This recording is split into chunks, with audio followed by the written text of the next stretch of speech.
ni alo tak samam na mi la thak len kan ta na tu chuan hai lo ma se tem the kan om lo shing la atu tu ba na se min pian san ro min chwa san ro kai tu ana then lung ta i mi fan ka ba zo si lo lung ngai le be do na ba ma chok ka nei lo chat ka tum bo le swalin min he zel be ma mai swala ta che sa tu min kal ruwa khau ruwa lo ni tak sa hun dei lo te ata an zo ti sa nom chen du le in ka sheng nun aman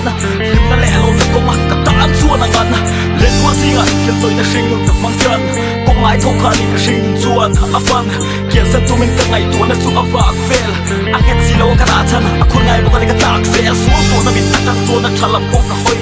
a hun na lo then in su na thin lung ka thoi lungai le in thir na ka chunga in ngat ma hun ngai tu in lim na le ka din lat ka sheng nun tian ke na chang chuan ka ngai ka phal thelo a ti rok mai tur ka fang lai tiang shing nu ti ngai ka chunga then big nun sa mo ko sa ka mu chang in ka thik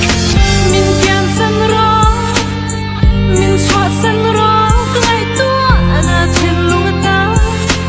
i mi fan ka ba zo si lo lung ngai le be do na ba ma chok ka nei lo chat ka tum bo le swalin min he zel ge ma mai tha so to min atom na ti ka ai tuana ka fai fung ali chuan ale pek cha nei ka ti sa na thok thung azuna min wai tir no turin sak na reng ka nei lo in chira in dom kun ba ra chu min then lo ka taksa than khura thon to min atur chuan min ve ka chak ma jar hlang a sak tim na tel hau lo le chun ke min khet fo aro pui lo zong a sui si se pak pi tan kai tu na film ka man chak chuan ka tum thin a lom kian san mani nu sin le sia tu hun ta tu tum ring at ero khir om si om lo nu thia le le ter nu lu mai ko nai tir ka sha om na min chok thei tu tur om tik sia fa na khiat ama chau in ta ta om ti po hai lo he ka thin lung hian ka sul la te hai de ra tu thek da min lom tir tu ka nga da cha ka phur mi la ke sa le phole thei tu ri mi sia mang cha min